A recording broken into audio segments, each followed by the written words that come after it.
Good evening, everyone. Welcome to virtual Borough Hall. We miss you. It's good to see everyone's faces. This is the annual, once a year, joint meeting of the Queensborough Board and Cabinet. We hope that the summer has been treating you well and that you are safe and your loved ones are safe. We do have a pretty robust agenda for this evening. So we'll get right into it as soon as I just make a few housekeeping as well as a couple of quick announcements. First, just housekeeping in accordance with Section 13 of the Borough Board bylaws. The following vice chair has been designated by their respective chair to serve as an alternate at the meeting of July 20, 2020. First vice chair, Michelle Keller. On behalf of Chair Renee Chatham-Hill of Community Board 12, I will accept a motion to approve this designation. So moved, Eddie Payton. Wonderful. Second. Board 7 seconds. Thank you. All in favor? Aye. Any opposed? Thank you. Motion carries. Welcome, Madam Vice Chair Keller. Just a couple of announcements. At Borough Hall, we've been quite busy on a number of things, but in particular, we've been focused from the beginning of the pandemic on PPEs and food insecurity, stemming the tide of food insecurity. And as of today, we either have given out or are in the process of distributing over 250,000 pieces of PPEs, and that includes face masks and face shields. And I want to thank in front of the Borough Board and Cabinet, my team here at Borough Hall for coordinating all of that. It's been no easy feat while maintaining social distancing, but also to our community boards. I know each of you have been relentless in getting those PPEs out to the community, so thank you very much. We've also had a robust food distribution effort since March, since the beginning of the pandemic.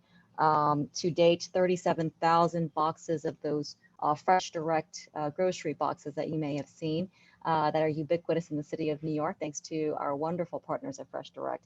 And we are delighted to say that that partnership has extended through the month of September, So we look forward to continuing to work very closely with each of the boards to stemming the tide of food insecurity, which we do anticipate will only increase. As we know, the unemployment rate of the city of New York is 20%. That is nearing Great Depression levels. And there are a lot of policy changes on the immediate horizon. So we are doing everything we can to stem these incoming tides. And I wanted to thank each and every community board for doing everything that you're doing over the past several months to stem both tides.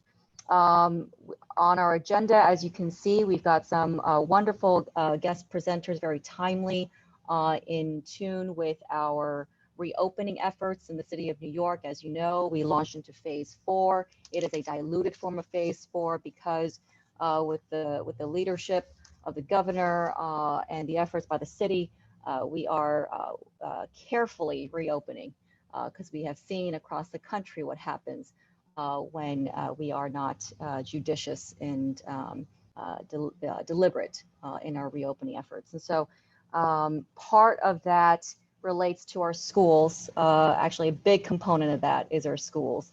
And we will be hearing from the Department of Education momentarily. But on two related items, I'd like to mention, trauma is a big thing in as part of this pandemic.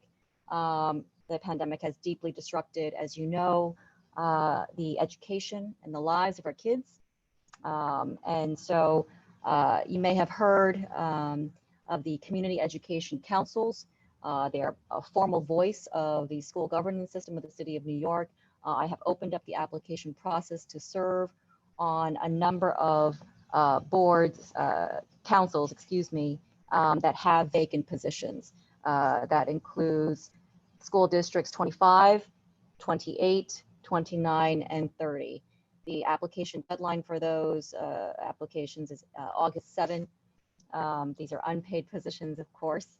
but absolutely critical, especially in the immediate horizon of the next 12 to 18 months of rebuild and recovery. Also, with regard to trauma, as I mentioned earlier, we are partnering, my office is partnering with St. John's University. They have commissioned a study to examine or at least measure the trauma from the pandemic, focusing specifically on 11 to 17-year-olds. So there are surveys out in the field. If you haven't seen it already, it should be in your inboxes sometime in the next few days. I ask you to forward it to all of your contacts. We do want to have as robust a sample size as possible.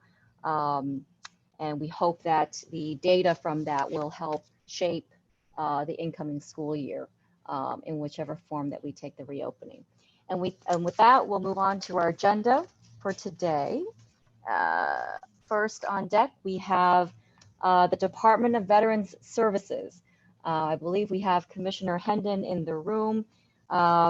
As you know, as everyone here knows, Queens is home to the most number of veterans in the city of New York. They are an integral part of the fabric of our borough. And the Department of Veterans Services is actually a department that was elevated from a mayoral office under the de Blasio administration to reflect the priority of services, the services and the needs of our veterans. The department fulfills the mission of serving the city's 210,000 veterans with essential services and programs. And I had the distinct pleasure to meet with our incoming commissioner, not so incoming, he's been in the job as long as I have now, about 6 months. But he is dynamic. He himself is a proud veteran, also from the business community as well. He was the CEO of the Energy Economic Development Corporation. He served as the COO of Block Power, a Department of Energy sponsored company that helps nonprofits, small businesses, faith centers. He was previously an associate in iBanking at Deutsche Bank.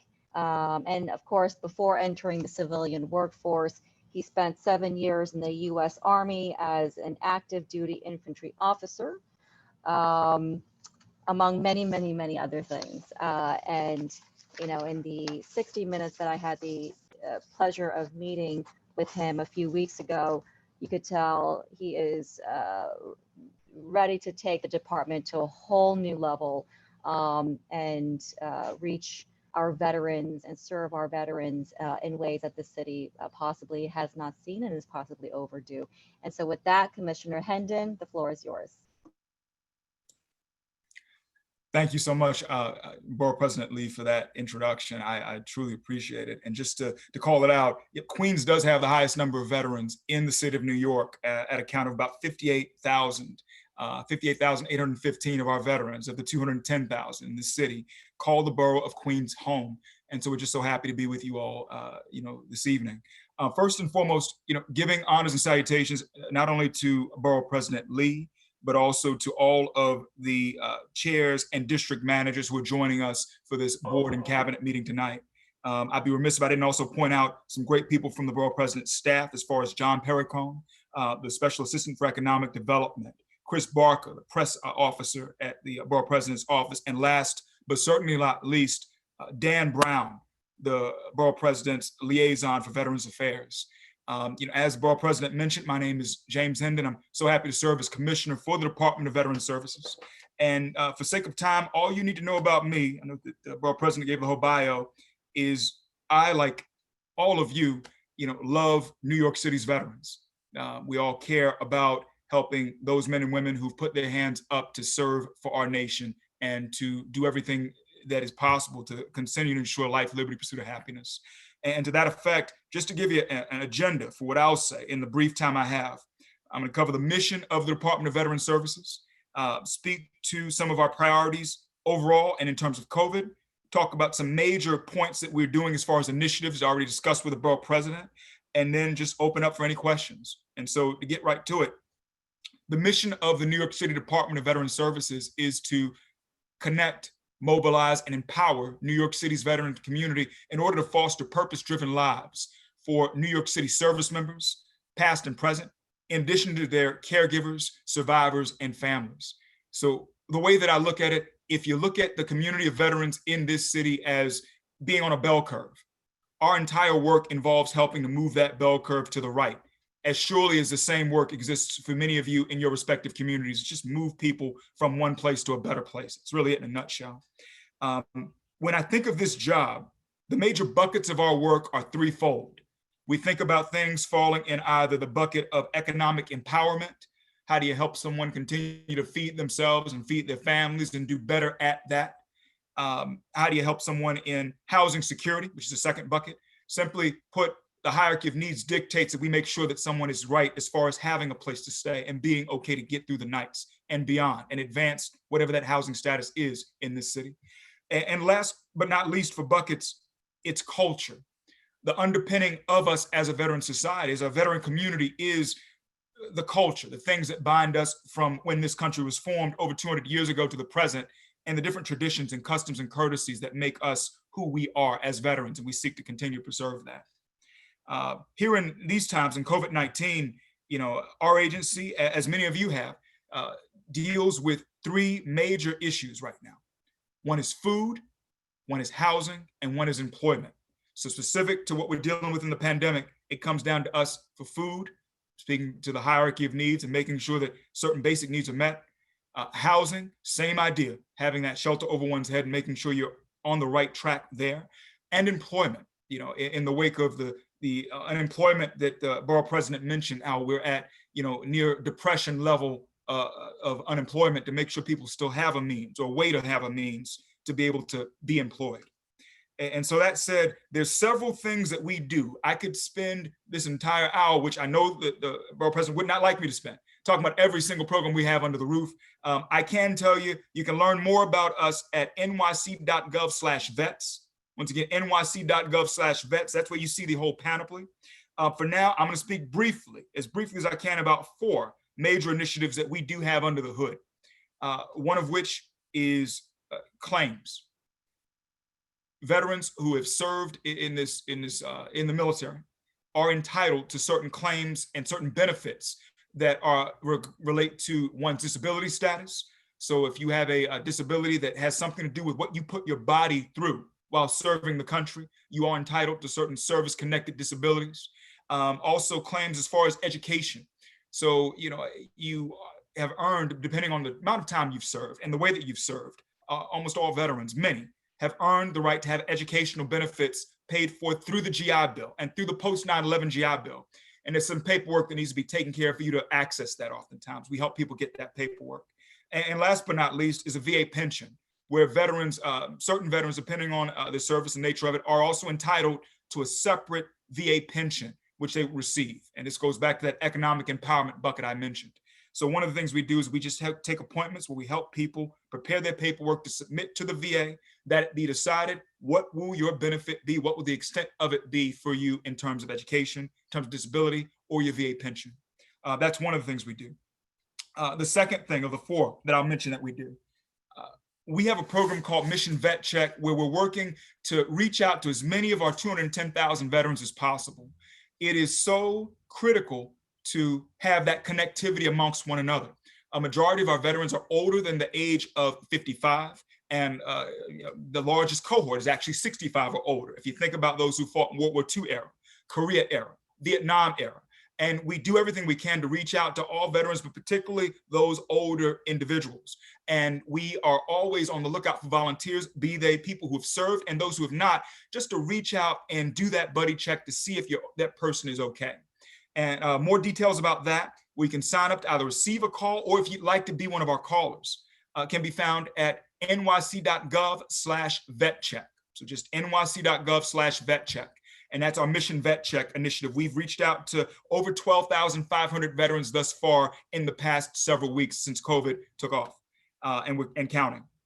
Third thing I'll mention of the four is we're ever mindful, as all of you are, of this eviction moratorium and of what is going on as far as housing in New York City, and people being worried come August 20th when those letters start to arrive. For veterans, There is a program that is funded through the VA called Supportive Services for Veteran Families, or SSVF. And we try to tell as many veterans as can listen that if you are within a certain income bracket and you qualify for this program, then please reach out and take advantage. And they are happy to provide you with funding to account for things that involve, being behind on payments that deal with housing. To give you an idea of the stream of this, a household of one, so just one veteran, if the income is $39,800 or less per year, you qualify to be able to remit, funding from the SSVF program. For a family of four, if the income is $56,850 or less per year, so $56,850 or less per year, you also qualify for this program, and so on and so forth. We'll be getting materials to Chris Barker and John Perricone and Dan Brown from the Borough President's office to be able to get out to folks after this call, just giving you the actual contact information for those providers who deal with veterans in New York City, where, long story short, the first thing I tell a veteran, if you're dealing with housing issues, go to SSVF. There's so many other things out here the city offers as far as thinking about home base, thinking about one-shot deal, things that the Borough President already makes sure folks are aware of. For our veterans, we're also coming together to make sure people are aware of this Supportive Services for Veteran Families program, where, once again, any additional housing assistance that veterans need, so long as they meet those income requirements as far as that cutoff, being less than that, you can be in a good place. Last but not least, we do offer constituent services as far as veterans who have certain needs where they just need to reach out to someone from the city and say, hey, look, help me out with this, with this, with that, with this. We always invite our veterans to contact us directly and to contact us through persons such as yourself.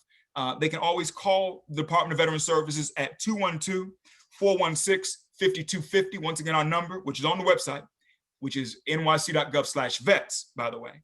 Our number is 212-416-5250. They can also email us at connect@veterans.nyc.gov. You can email us at connect@veterans.nyc.gov. And just to put it out again, the website for our agency, where everything is written out and spelled out, because that's the tip of the iceberg. There's so much more under the water for what we've got, is nyc.gov/vets. And so, once again, some materials will be sent out, Madam Borough President, to Dan, to John, to Chris from your team, to hopefully get it out to folks, and specifically on the things we've discussed, as far as claims, as far as mission vet check, the eviction moratorium, and just general constituent services. And I'm open to any questions. Thank you so much for your time. Thank you so much, Commissioner. Any questions from the board and cabinet?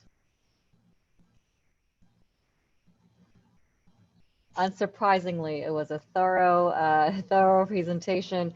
Commissioner, thank you again to the board and cabinet members. I ask you directly, please get the information out as the commissioner had laid out, in particular, the mission vet checks for our borough, as well as the SSVF. I believe the SSVF deadline is coming up July 31st. That's just next week. And it would be a shame if any eligible veterans are not able to activate those benefits that they are fully entitled to. Commissioner, thank you very much. You are absolutely welcome, but we know your time is precious. You're absolutely welcome to stay for the remainder or as long as you'd like. But thank you. If you have any closing thoughts or messages, you can say that now if you'd like. Just, two different things. One is on the SSVF, to clarify, we just learned not long ago, Madam President, that they had a good amount of money to be able to pull from up until July 31st. We understand that this same idea, the pool they have will actually double come October 1st. So the way the SSVF works, they have a baseline amount of money. There's about $15 million for the New York City veteran agencies that they already have offhand that they're able to distribute. Beyond that, they can remit an additional from a pool of $200 million up until the end of this month. Then that pool is going to go away on August 1st. So we will be without it, but they'll still have their core cash. But come October 1st, that pool is going to be increased to $400 million. So this is definitely the first arrow in one's quiver with the veterans. And then just the last thing, thank you so much for everything that you do to all who are on this call. We appreciate the work that you do for your constituents and recognizing we as a community of people who've stood up and served to see game recognizes game as far as what everyone here is doing every day for those who live in Queens. And we thank you so much. Thank you, Commissioner. Borough President, this is Gene Kelty. I have a question for the Commissioner. Yes, Chair Kelty of Board 7, please. Commissioner, thank you, and I'm very pleased that what you're doing for the veterans. I'm not a veteran, so I'm just glad that you have it. But I do have a problem with one of my vets buildings did have a legal problem, and I didn't know who we could deal with. We were working with the Borough President, and I think it was Assemblyman Neely Rosick's office. But our building department is very difficult at times when they deal with civil violations. It's incomprehensible that the board has to go through a problem like that. So if there's a legal person from your office, would you let us know, please, so we can make contact with them and try to coordinate to help them out? This has been going on for 2 years, and we want to try to put the rest so it's easy for them. No, I appreciate that. Well, we would tie you in with our Director of Intergovernmental Affairs on that, as far as just to see if we can, try to get teased to the bottom of it. But once again, just for all on this, feel free to email any of these questions like this, connect@veterans.nyc.gov, and we'll get it to the right person. We are inbox zero people in the agency. In other words, we'll respond to you. So connect@veterans.nyc.gov, and we're happy to turn that over to our Director of Intergovernmental Affairs so we can see what value we can add there. And thank you so much for bringing that up. Thank you, Commissioner. And Commissioner, if we may ask, if you can have your comms team just share or post the SSVF information on social, we will look for that in the next day or so and share it accordingly as well. I know that Absolutely. There's been interest expressed by the board members and the cabinet as well. Absolutely. Thank you so much, Madam President. Will do. All right. Up next on the agenda, we've got the Department of Education. As folks know, the city is aiming or on track, hopefully, to reopen and restart the school year in September. Today, we have a number of presenters from the Department of Education, not the least of whom First Deputy Chancellor Donald Conyers, I thought I saw him a moment ago.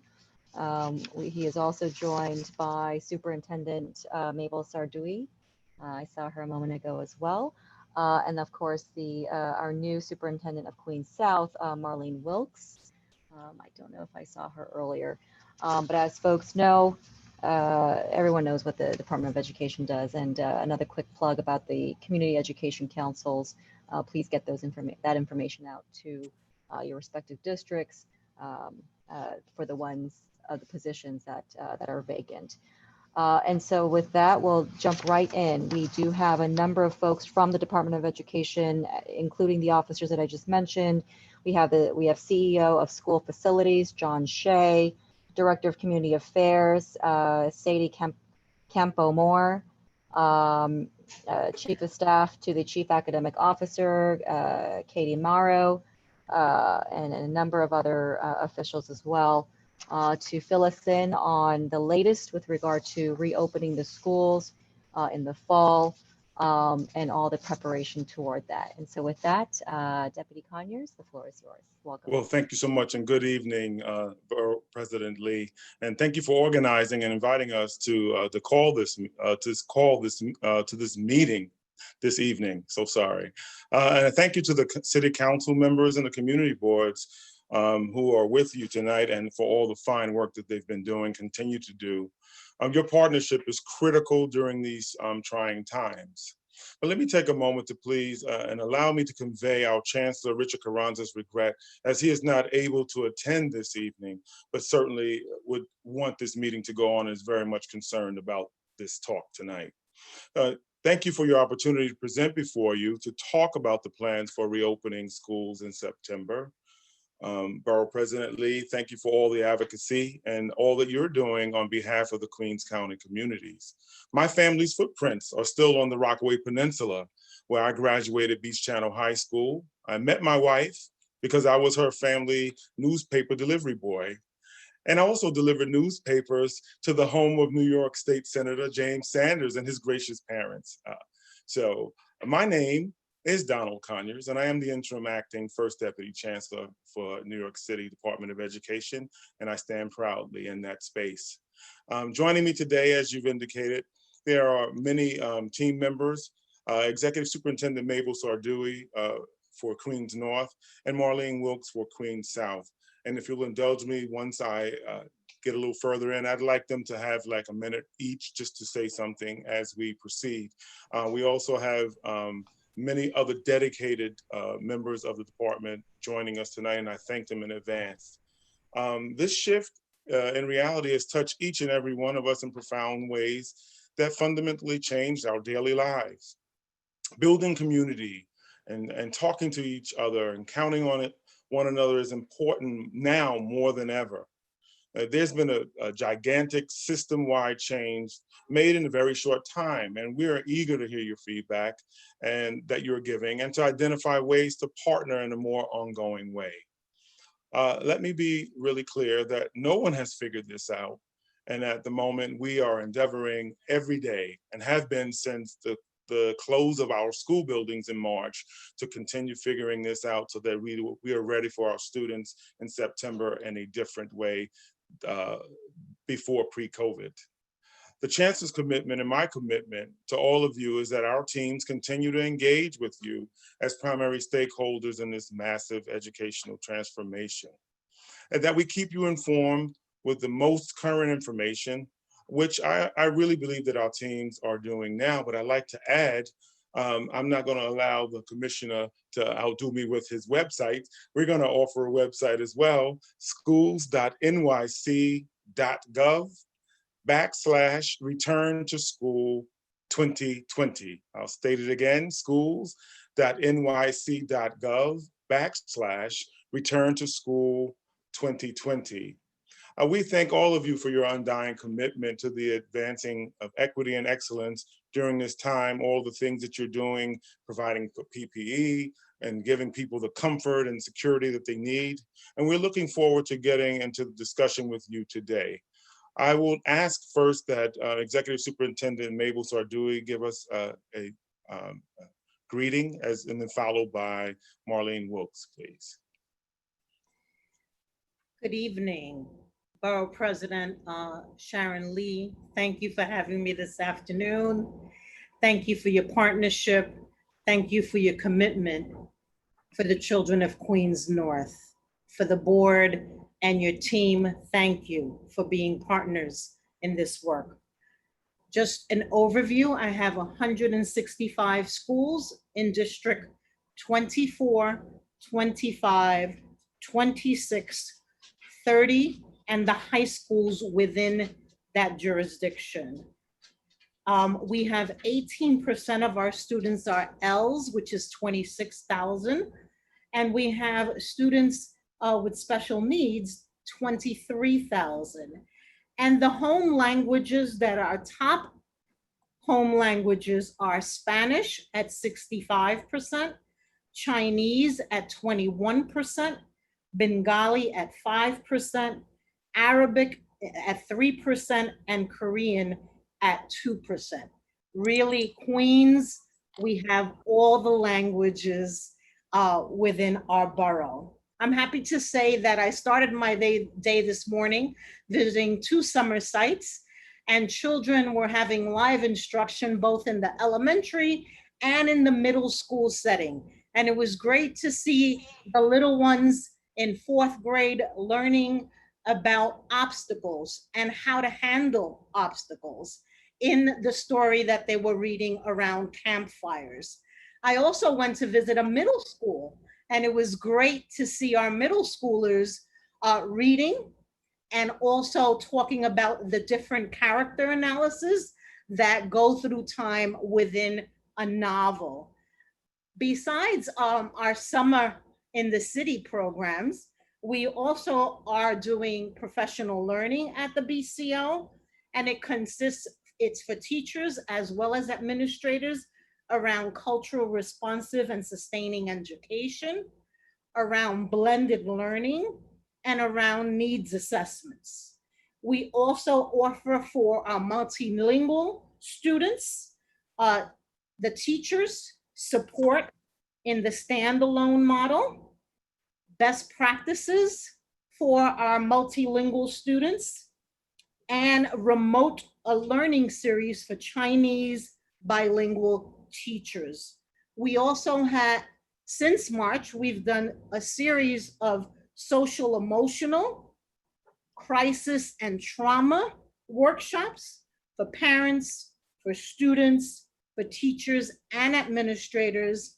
And the first Deputy Chancellor and the Chancellor are going to have principal workshops this coming week and continue throughout the year around trauma and leading through trauma.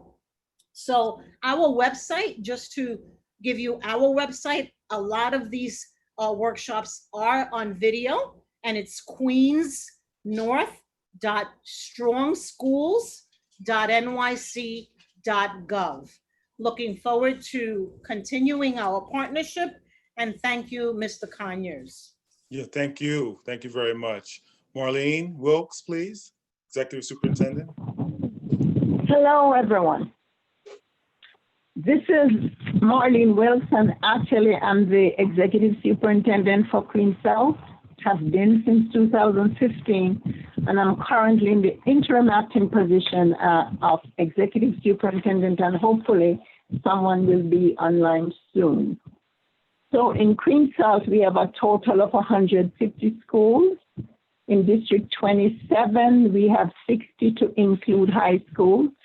In District 28, we have 44 to include high schools. In District 29, we have 46. And in terms of special community schools, where these schools get special service, we have 12 schools, 8 in District 27, 2 in District 28, and 2 in District 29. The combination of 150 schools include early childhood, elementary, and middle school. Working with our team, one of the things that we have been focusing on is how do we help our principals and our superintendents to put together a rigid support plan for opening schools, and we have been working with them. Members of our team are also helping principals in figuring out scheduling and programming based on what the new school year will look like. And we continue to track student progress during remote learning and as we go into summer school.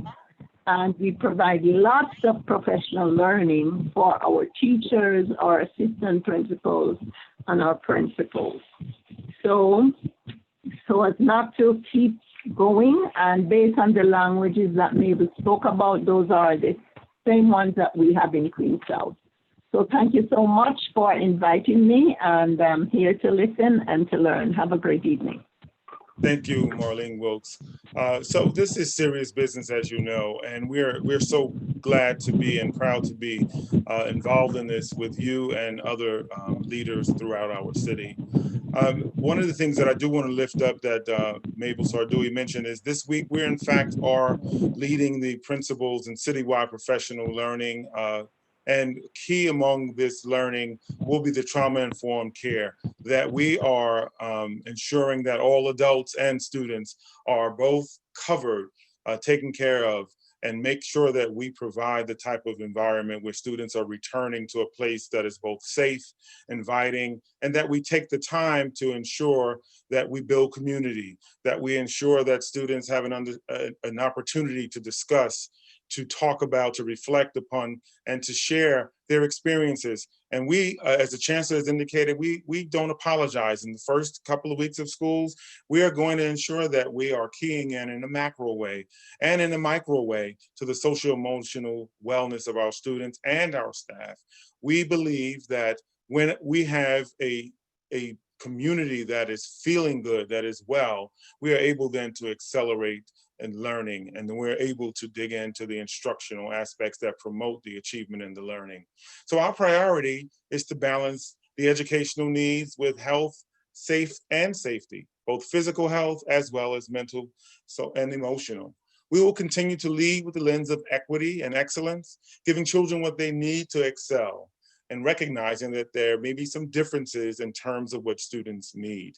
We are faced with tough times. I'm going to say this maybe a couple of times tonight, but we have to be prepared for them. No one has solved this yet.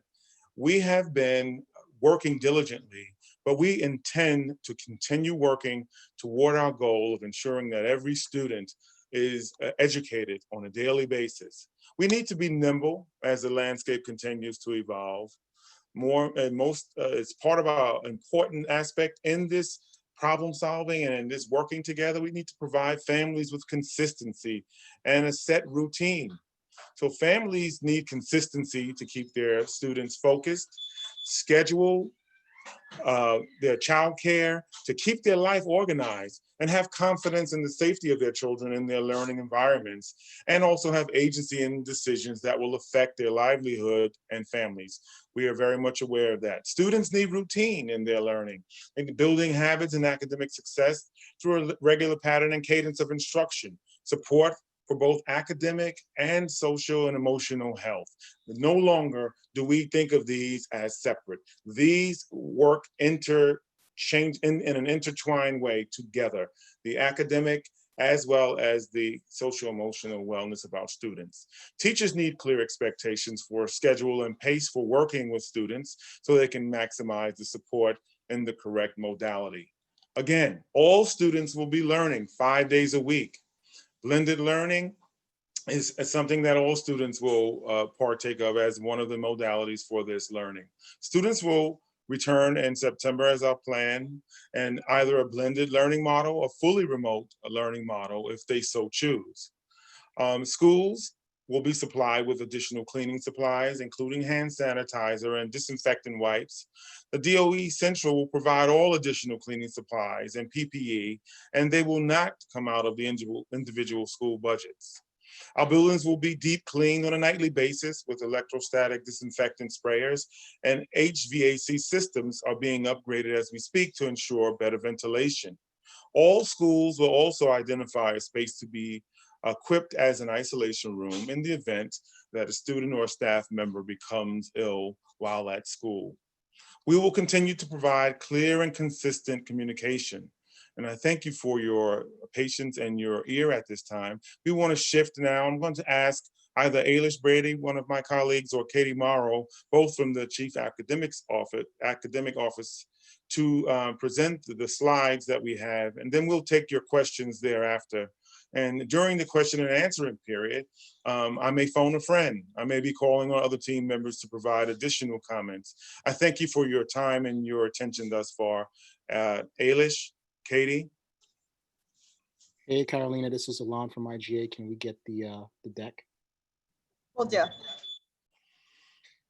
Hi, everyone. My name is Ailish Brady, and I work for the Chief Academic Officer at the DOE. And today I'm going to be going through some of the program models that we shared with schools the week before last. So just to, I think we can move to the next slide. Yeah, the slide after that. So the models that we shared with schools were our way to think about, to share with schools options for them to select on how students can return to school.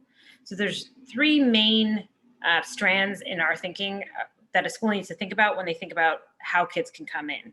So first is their space. We have median ranges depending on the size of the classroom, between 9 and 12 kids can be in a class with a teacher in a building. Now, schools have different kinds of space through the building, but that kind of social distancing is going to be important for all students. The other elements they need to think about are their staff, what staff may need safety accommodations, and then their students. Every student, every family in New York City will have an option to have their student be full-time remote learning or have students in person. And those are the three kinds of vectors, or three kinds of variables that schools are going to need to look at when choosing between these options. So I'm going to walk you through what the options are, what it will mean for which kids will be in school, and then we can have an opportunity for questions, as Donald mentioned. So if we move to the next slide. So this first model assumes that a school can have 50% of students in person in a school building every day. So in this case, there are three groups of students: 2 groups in person, groups A and B, and 1 group fully remote. And these, again, are students who whose families have opted them into fully remote learning. In the model 1A that you see there, Group A, if you're a student in Group A, you'll always go to school on Tuesdays and Thursdays. And if you're a student in Group B, you'll always go to schools on Wednesdays and Fridays. And then on alternating Mondays, the student would also go to school on Monday. So in Group A, the first week of school, students in Group A would go to school on Monday, Tuesdays, and Thursdays. In the second week of school, they'd only go on Tuesdays and Thursdays. On the third week, they'd go on Mondays, Tuesdays, and Thursdays. Model 1B is similar to that, but instead of alternating days between Tuesday and Friday, there are consecutive days to maintain a little bit more consistency. So Group A in that scenario would go to school on Tuesdays and Wednesdays, and Group B would go to school on Thursdays and Fridays, and then similar with the alternate Monday. And this model, again, assumes that 50% of students can be in at a time, and it's available for elementary, middle, and high schools. We move to the next slide. The second model we're showing is actually assuming a 3 in-person cohort model. So this is assuming that only a third of students can be in at one time, given, again, what I've mentioned before, the space, the staffing, and the students. In this model, there are 4 groups, groups A, B, and C, and a 4th group, D, that's remote, that again is families would choose for students to be in group D. This model is also available for elementary, middle, and high school students. In this model, each group would have one day that they've dedicated to be in that would be sort of consistent week to week. And then Mondays and Tuesdays would alternate in a similar way to the way that Mondays alternated in the first models that we saw. So in this model, Group A will always go to school. If your student is in Group A, they'll always be on schools on Wednesdays. If they're in Group B, they'll always be in school on Thursdays. And then Group C, they'll always be in school on Fridays. And then they'd alternate on Mondays and Tuesdays in a 3-week cycle. The third model, the next slide. This model is available only for middle and high schools. So in the previous 2 models, what we saw was that there was a consistency in the day of the week, or Monday or Tuesday or Wednesday, that a child is in school. This model has a rotating cohort of students. So in this case, again, it assumes a third of kids can be in school at once. There are 3 in-person groups, A, B, and C, and a fully remote group, D. And then either on alternating days or alternating 2 days, the students would come in. So you'll see here, again, if you're a student in Group A, you'll go to school every 3 days, regardless of the day of the week. So those are the 3 models that are available to the vast majority of our schools in districts 1 through 32.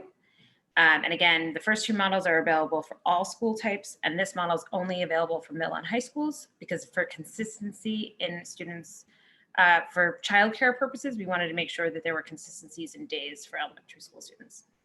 We have 2 additional models that I'll quickly go through for District 75. So District 75 students, schools will also have the option of choosing these models. This first one is an every other week model. So again, this is assuming that schools can have 50% of their students in school at once. Both these models will assume 50%. Because District 75 has generally smaller class sizes, we believe that most District 75 schools will be able to have 50% of students in.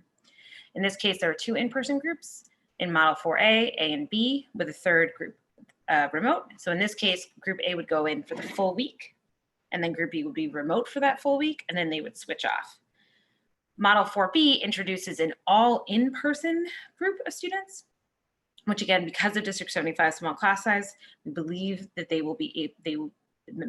many District 75 schools will be able to have a full day in-person 5-day-a-week group. So that's the Group C, which introduces a 3rd in-person group.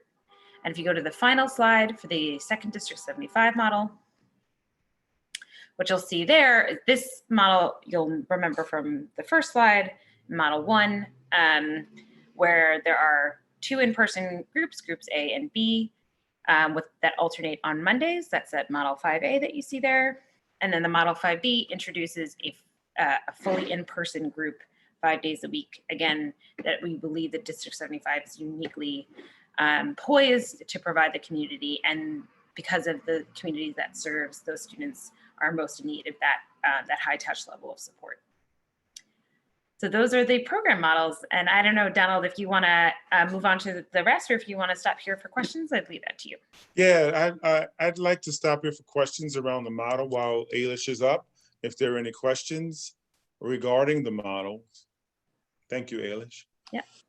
Thank you, Deputy Conyers. And I will say it's always a smart move to begin your presentation by flexing your Queens roots. That was a Indeed. good move.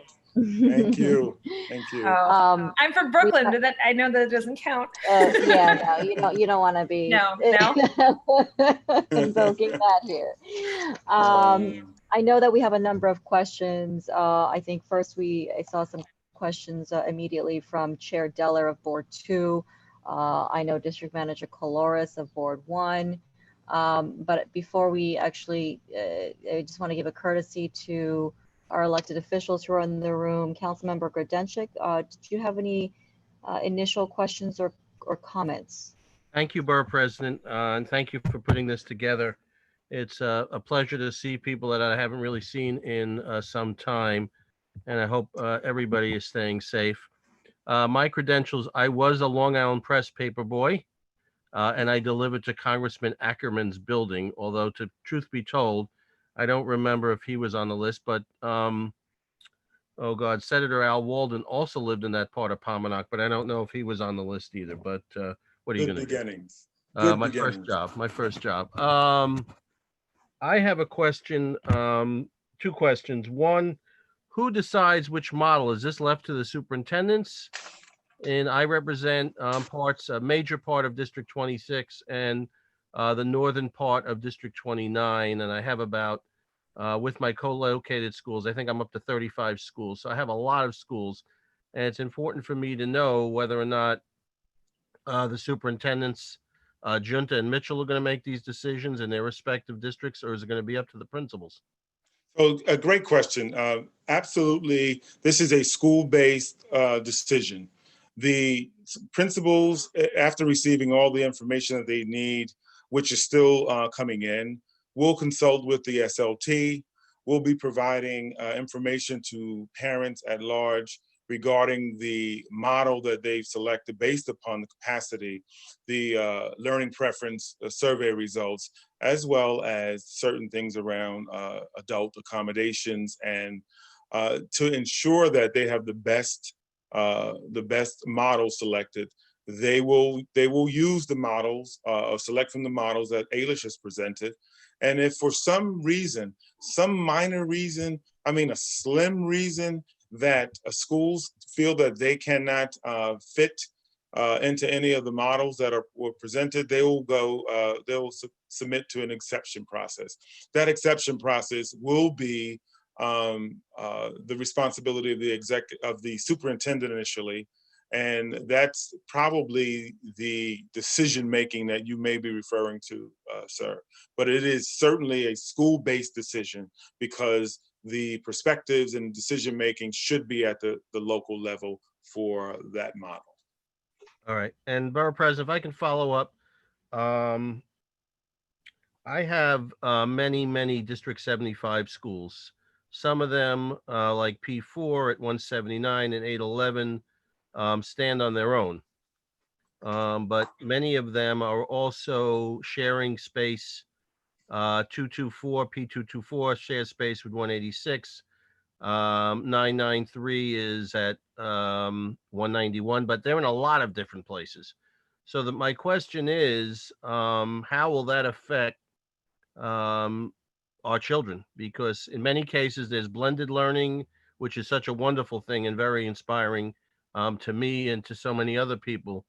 But who gets to call those shots where you have students either in a District 26 or District 29 learning in the same building with children who are District 75, but might be further. It gets more interesting because in some cases they're attending classes with children who are not District 75 children. So I don't know if you've gotten to that point yet, but it concerns me greatly because I have a huge District 75 portfolio.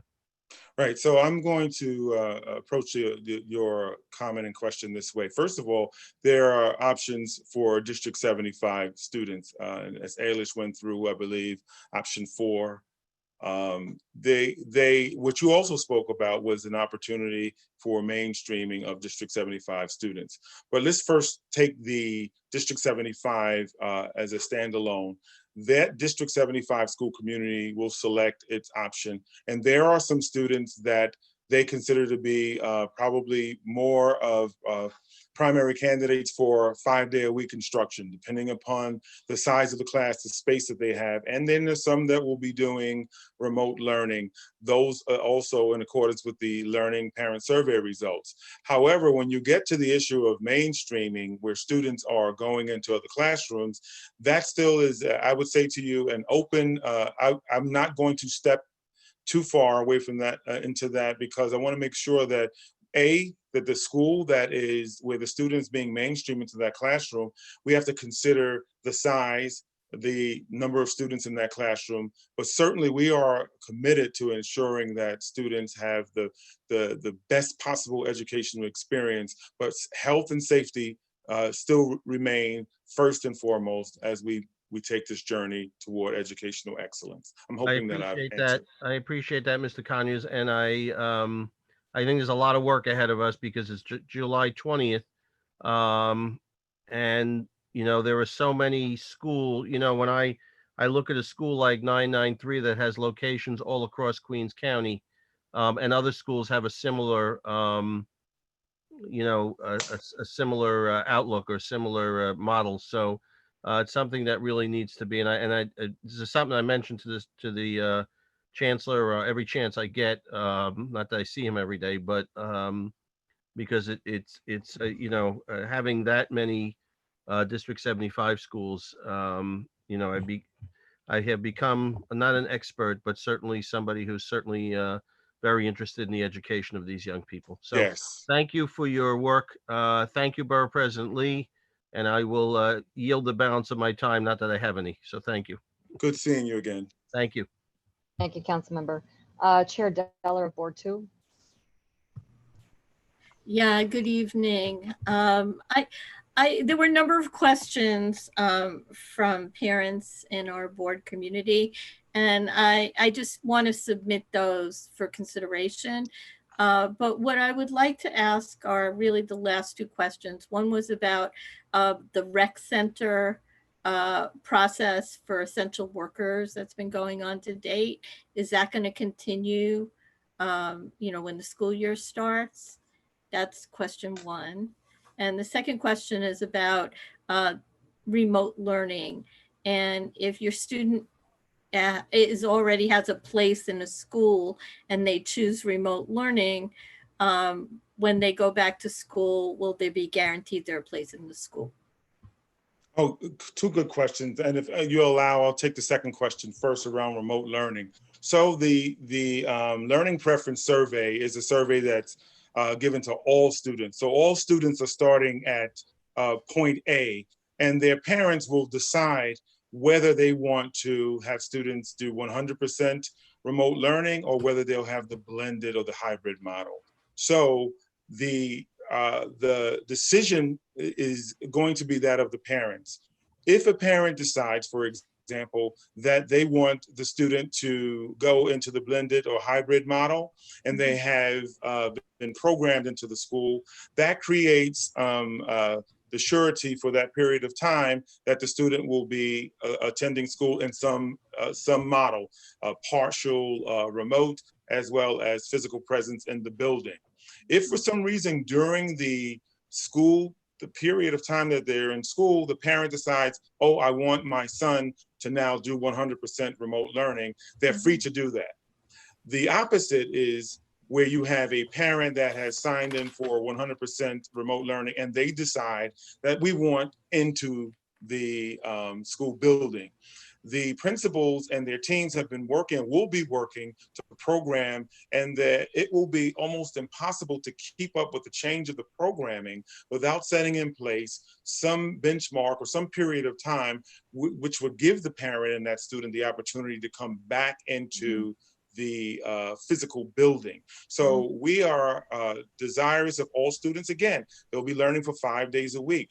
The parents have decided, I will choose option C, which is 100% remote. If I should change my mind, I have to abide by the entry periods for when students can come back into the physical building because of the programmatic complexities, because of the space concerns that we are still observing. Remember, health, safety, space, all of these things remain constant as we endeavor to educate students.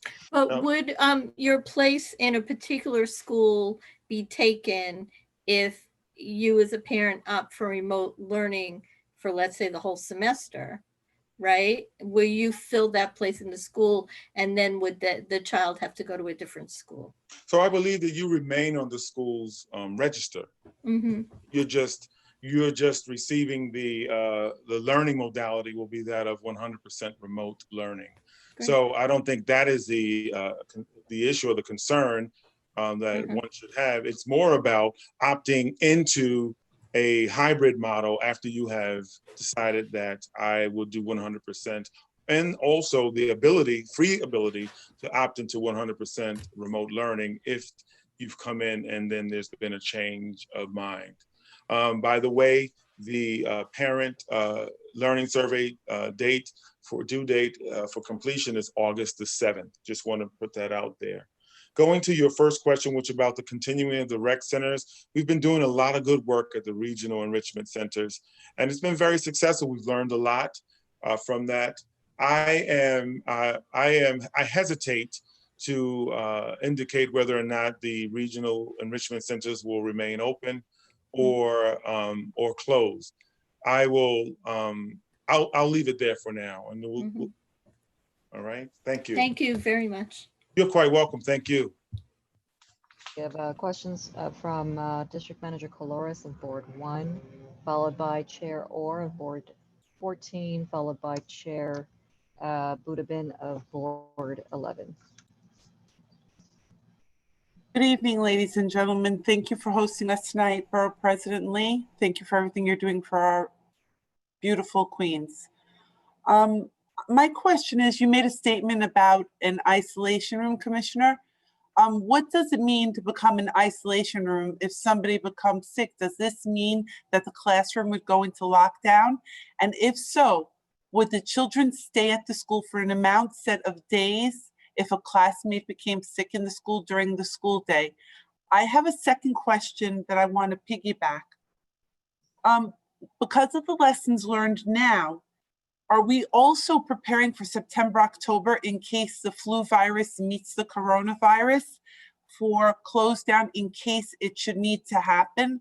Is that thought process being prepared now? Because statements have been put out there that this fall, the flu and the coronavirus will come together and it will be a very bad situation. So those are my two questions. Thank you very much. Thank you for your questions. I will, I'll start with this. I have this thing about starting with the second one first. The preparation for close down, what we're endeavoring to do is to ensure that we can really get 100% remote learning at its best. So if there is an opportunity or reason to close because of changing health conditions, we are ready, we'll be ready to ensure that, again, students will learn 5 days a week. So we'll change perhaps the modality of being physically in school to the 100% remote learning modality. We've taken a lot of care and time with the provisioning of devices, with helping with the training for teachers, acclimation for students with the tools, making sure that we're doing everything possible to ensure to take this remote learning experience and maximize it and to optimize it so that it will serve us should we need to move to this closure that you perhaps are forecasting in October. As it relates to the isolation room and a student or an adult becoming ill, there are protocols and there will be additional guidance that is coming forth as to the number of days, depending upon the exposure. There will be intervention, there will be track and trace, but all of those things are yet to be finalized today. So that yes, the isolation room will be a place where we will transport and take out our youngster or the adult so that we can limit the possible exposure or contamination of a larger body of human beings. I'm hoping that I can give, yes, I'm sorry. That didn't cover my answer. Let's make believe my child is in school now. Yes. Tommy gets sick in school. He gets 103 fever. He is diagnosed with COVID. Is he going to stay in an isolation room for 14 days at the school, or are you going to allow him to come home? And that's what I'm asking. Okay, so the isolation room, thank you for the clarification. The isolation room is really a temporary staying space because your child will be going home, and then based upon the guidance given, the health protocols that are provided, you will know how long your student will be home. I see that I have Katie from our team. Please help me with this, Katie. Thank you. Yes, certainly. So let me clear up what the isolation room is. We've been doing this at our regional enrichment centers, and it's worked very well. The isolation room is something that the school will designate prior to reopening. It's one room in the building that's not going to be used for anything but this. And this is that if someone does become ill while they're at the school, and this doesn't just mean like they have COVID, like any slight sign of illness, they will be brought to the isolation room in the building and supervised until they are able to return home. This is to prevent them from interacting with other people, but also ensuring that they are in a safe, isolated space, assuming it's a child until someone picks it up. So the isolation room is set aside for emergencies. If someone gets sick while in the building, we want to make sure they can go somewhere where they're safe, where they can be supervised without infecting other people. It's not intended to be a room where someone spends many days in or anything like that. And it's not, functioning classrooms are not going to be used as isolation rooms. It's a separate room. Yes, thank you, Katie. Of course. I tried to say that. All right, we'll move on. I have a couple follow-up questions on that, but let's go through some of the questions from the chairs and district managers. Up next, Chair Orr of Board 14. Good evening, everyone. And I'm so glad, Donald, that you're from Rockaway. I'm born and raised. Thank you. So I live in District 27. I work in District 28. Just disclaimer. Yes. I have three questions. One is the situation where we have many very old buildings that do not have HVAC systems. How are we going to ensure that those rooms the air is clean in those rooms? And then my second question is, will there be an opportunity? Many of our parents rely heavily on the after school programs. Has there been any discussion or plans for after school programs to become active? And then the third question is, especially for the elementary schools, many times the children, their siblings in the same school, and are the parents going to be guaranteed that all their children will be in Group A or Group B, so they're not running to the school 5 days a week? Thank you. Great. Good questions. This time I'm going to start with the first question around the old buildings with the HVAC, and I'm going to call on a friend, John Shea.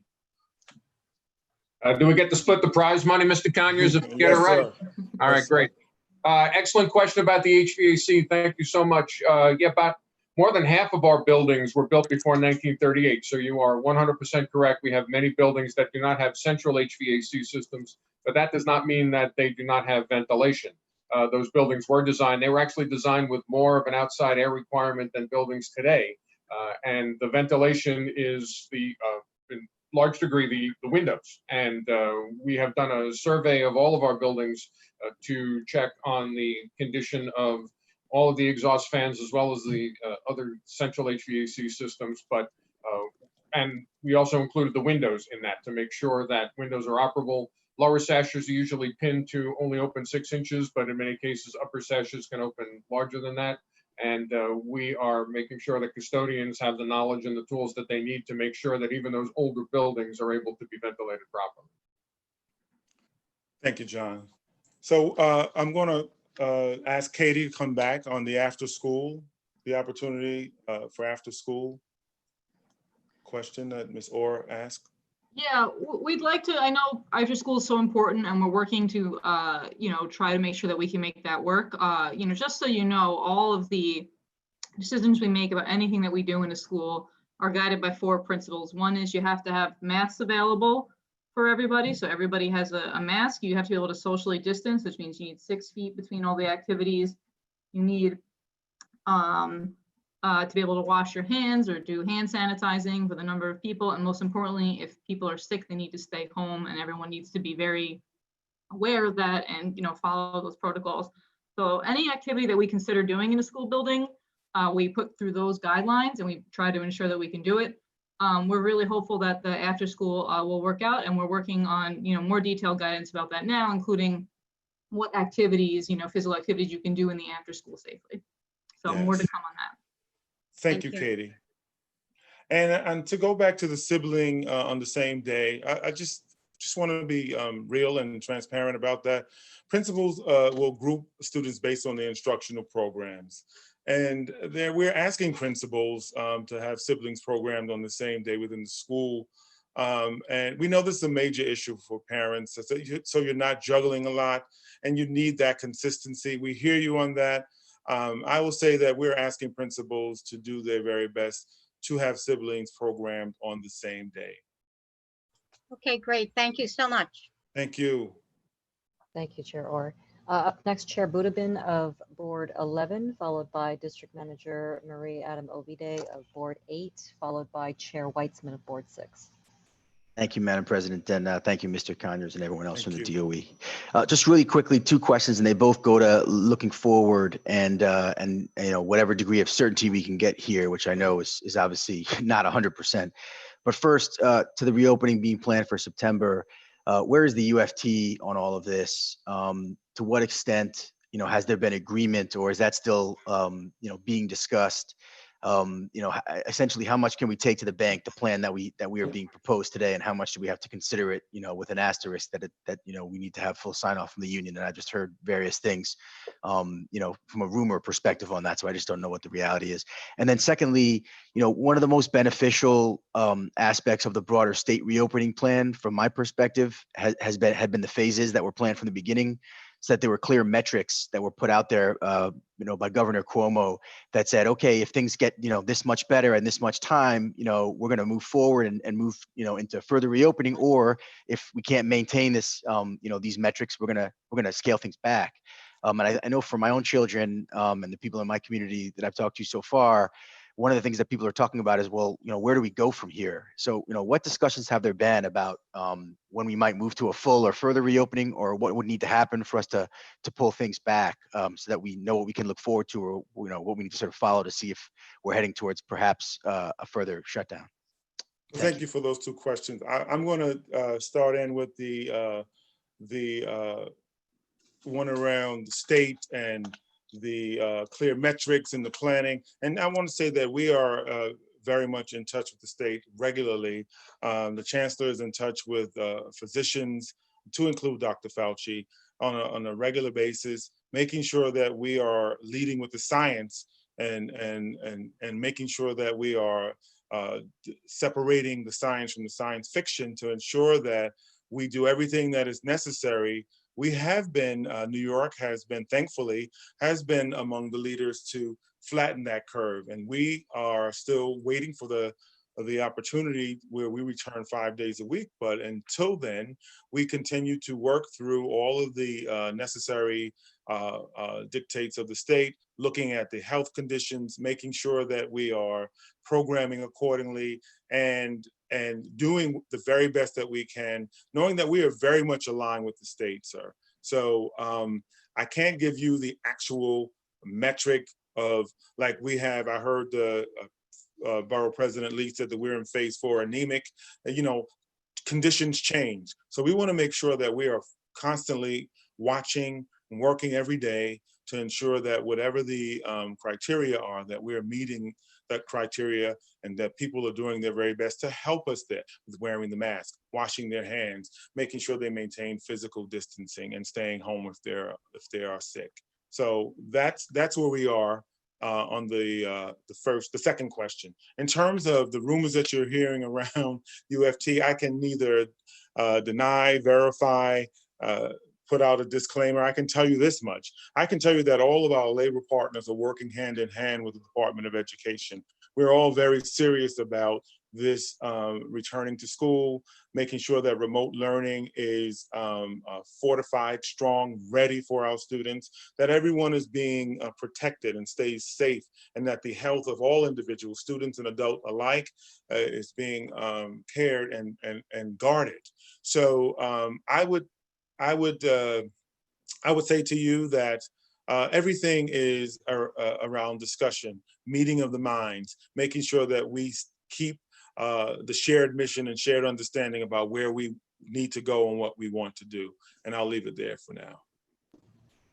Understood. I'm sorry, Borough President, before we just move on, just really quickly on the first question there, just to be clear, is there any thinking around when we may move forward to a full reopening and what would need to happen for us to get there, or any thinking about when we would need to scale back? Like, are there any numbers that people are discussing? Hey, if we have XYZ per cases per 100,000, or we decide we're not in community spread, is there any talk about that, or should we assume that this is going to be where we're going to go for the rest of the school year, i.e. this blended model that you're discussing now all the way through the end of 2020? Well, just to give you a safe response that doesn't exaggerate anything at all, I know that the governor and the mayor, as well as our chancellor, are working, looking at numbers, ensuring that what our results are in the city are in consonance with what is necessary for a return.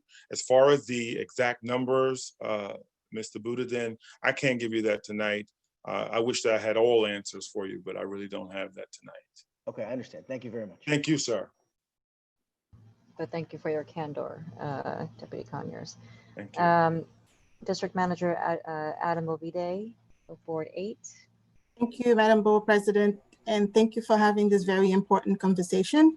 I'm concerned about the parents. How much time are they gonna have? When will they know what type of schedule that their children will have so that they can arrange for childcare if necessary? And the other question has to do with iPads and making sure that all the students have what they need on day one if they have to work remotely. Yes. Thank you. Thank you for those two questions.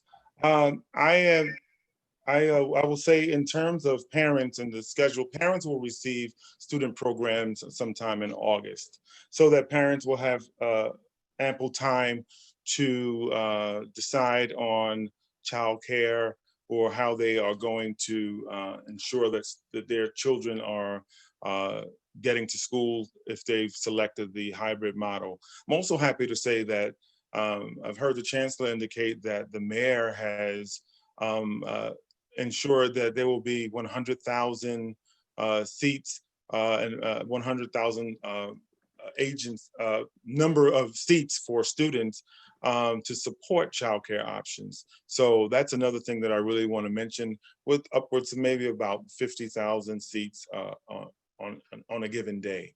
In terms of parents, we are asking all of our superintendents, principals, executive superintendents to ensure that parents are kept in the loop and made aware of what the timelines are, of what the conditions are at the school as it relates to the model that's going to be selected. Remember that every parent should have at least one family meeting with the principal before the model is selected to ensure that parents have a voice and agency in that decision-making on behalf of that particular community. In terms of iPads, I'm not really sure what you were asking. I do apologize, but I will tell you that we have committed to and have continued to commit to ensuring that all students have the iPad or the technological device that they need to get started. We've done a really great job over these months with ensuring that students have gotten not just the iPad or the technological tool, but also the connectivity. Schools have reported that they are, for the most part, satisfied and have asked us have told us that they are ready to take on that responsibility themselves, in part for the other students that may be coming along as a result of new entrant, et cetera. Okay. Thank you. Thank you for your questions. Chair Weitzman of Board 6. Hi, thank you so much, Borough President Lee, and thank you, Deputy Chancellor Conyers. I wanted to bring up 2 points. One about the survey that parents are asked to fill out by August 7th. And it's our feeling, I mean, we've talked to a number of parents in the district, as well as working with the education chair, the education committee chair, that it's really hard for parents to submit their final choice without the full understanding of what all of these scenarios are going to look like for them. So we are hoping that that deadline could be moved a little bit until parents have more information to make the choice that's right for them. So some of the things that we're hoping to find out about is the status of yellow school buses, what actual full-time remote learning will look like in our district. We had, and I know throughout the city, teachers did an amazing job, and they were asked to do something that they were not trained to do and they were not familiar with doing, but we had a vast array of experiences for the parents and for the children of what that experience was like for them. So I think parents really need to know if they opt in to distance learning full-time, or obviously the remote learning as well, what the days that are remote will look like. I mentioned the school, the transportation. I know that that's a big issue for siblings, getting, working parents. And finally, just one more thing for full-time remote learning and also distance learning, how will some of the non-core academic classes be figured into that schedule, like art, STEAM, band, anything that's not, reading, which are important, but just hoping that children can still get a full wide range of an educational experience. And also just to, one more thing, just to back what Chair Budabin said, I really think that having some really, really clear benchmarks for parents to understand before they either opt in or opt their children out. We can't make, I'm speaking as a parent of an rising first grader, we can't make that decision without knowing what we're signing up for or opting out of. So I just hope that you'll consider with your whole team, maybe moving that deadline further back until you can provide families with more of a comprehensive understanding of what they're looking to. So, but thank you so much for, answering anything that you can. I appreciate it. Right. Well, I appreciate your questions.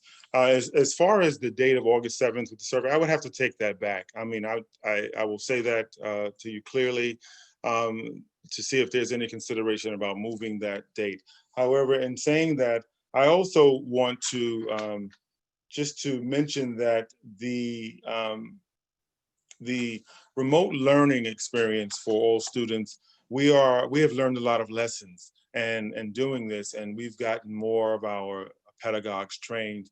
We are looking at ensuring that we have the curricula that we need, that we have the psychosocial, the social emotional. We're looking at ensuring that we are communicating with families to ensure that the experience is the best that it can be for our students. I understand your position. I'm a parent as well. I understand your position, and congratulations on your rising first grader, which is it's an important year. I do understand that. We are counting, and I'm counting on school leaders and principals, parent coordinators, and all other officials in schools to provide parents with an idea as to the model that they're thinking about or moving toward, to provide them with the understanding that if and when your child does come to school, they will be involved to the greatest extent possible with the academics, and what I hate to call them non-academic, because they're academic in my opinion as well, the drama, the art. But we also have to be realistic about some of the limitations that the participation in some of these subjects will bring.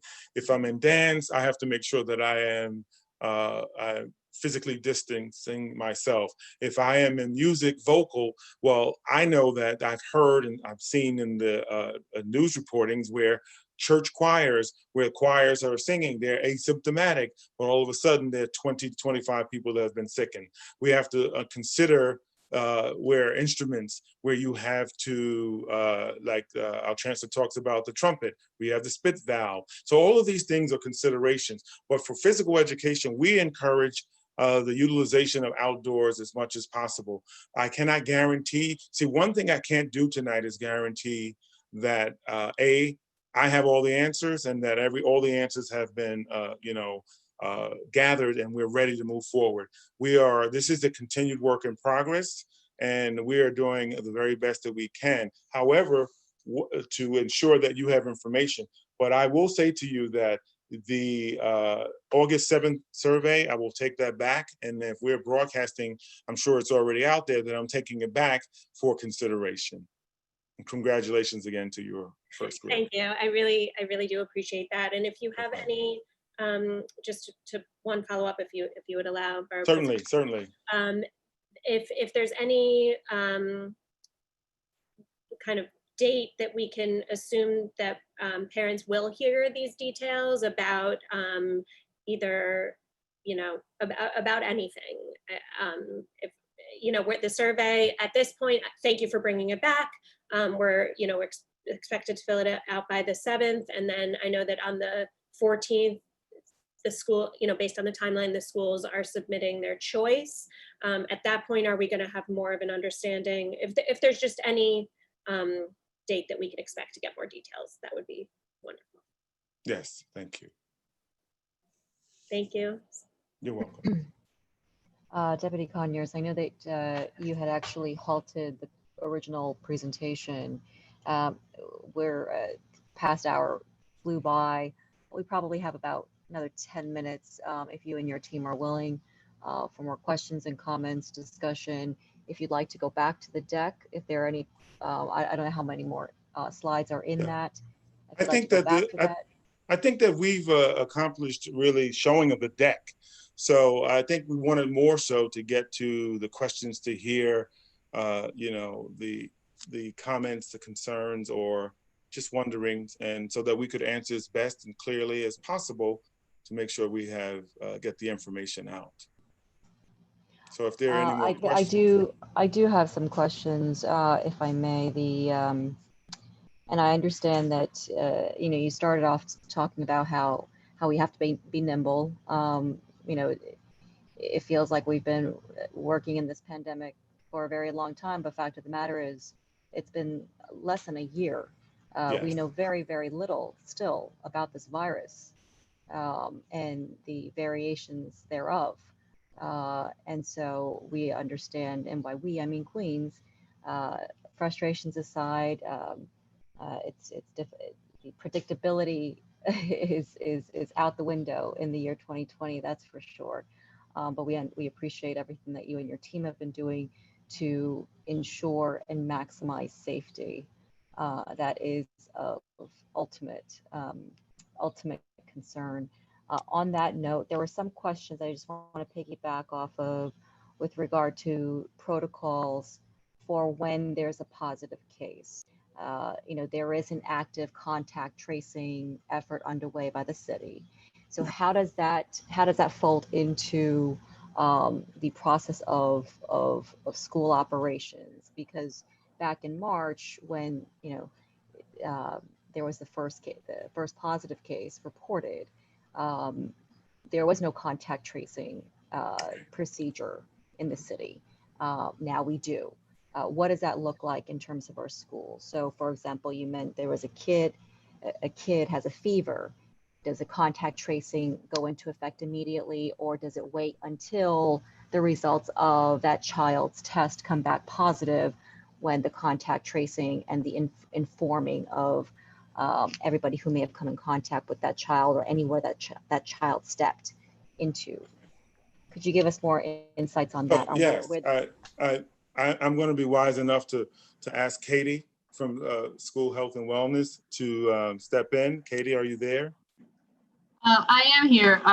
Thank you very much, Borough President. And in addition to what you pointed out, which was in March, we had no contact tracing. The other big difference is that testing has become much more efficient.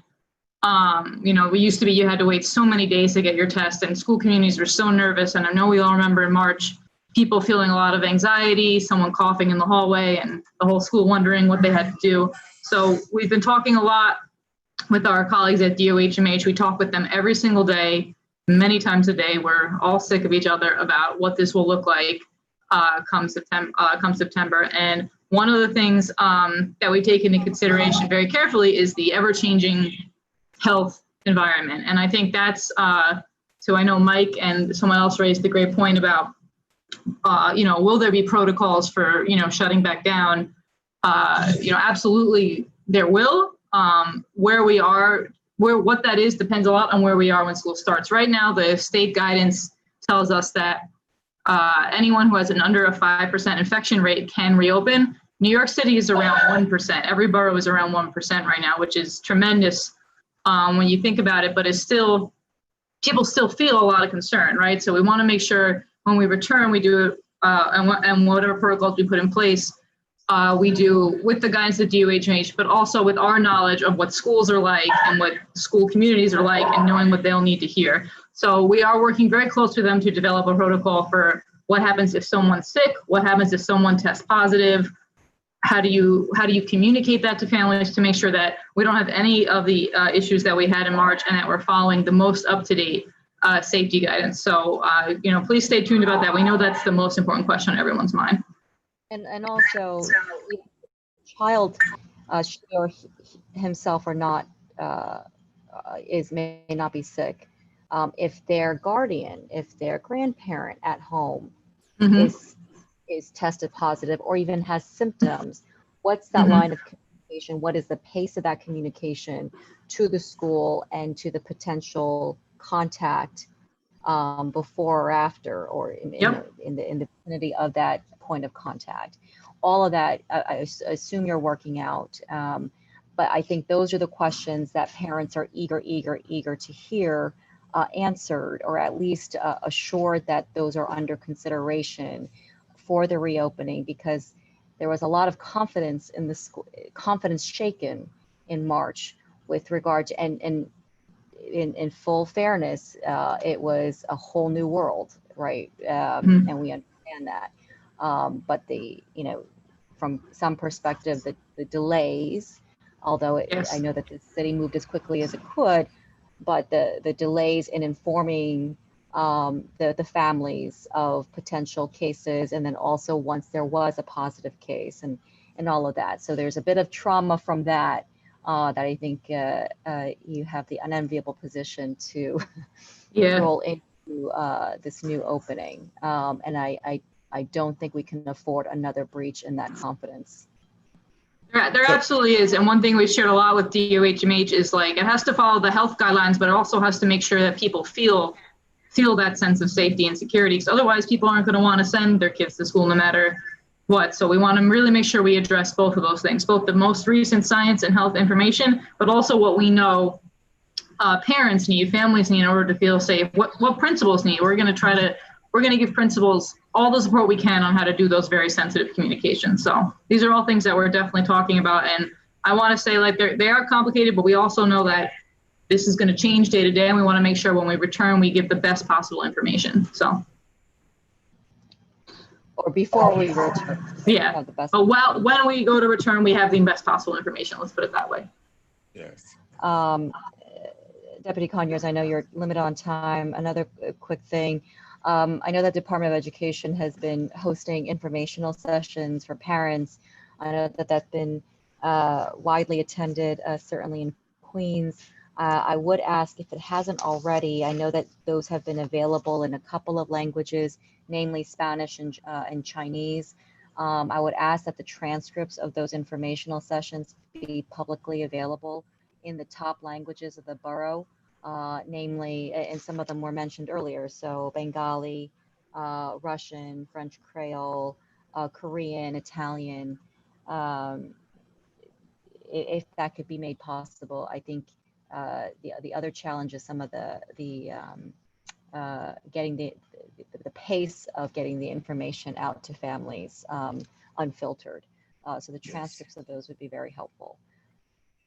Great, I do appreciate that. We do have members from Deputy Chancellor Austin's team on this call, and I'm sure they are taking note of that, and we will do our very best to ensure that the languages, we respect that, and we want to make sure that we have the transcripts in the languages that you need them.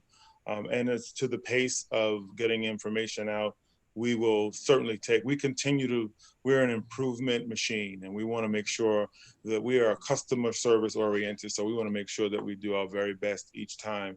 And thank you for that feedback. As another colleague of mine says, your feedback is a gift. So I really do appreciate it. Are there any other questions or comments from the members of the Borough Board or Borough Cabinet?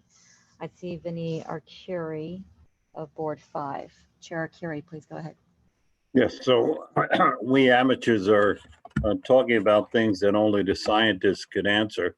But my question is, what is the DOE going to do about upwards of 1,000 students that were abandoned by the Diocese of Brooklyn and Queens that have no place to go and don't know how to get there?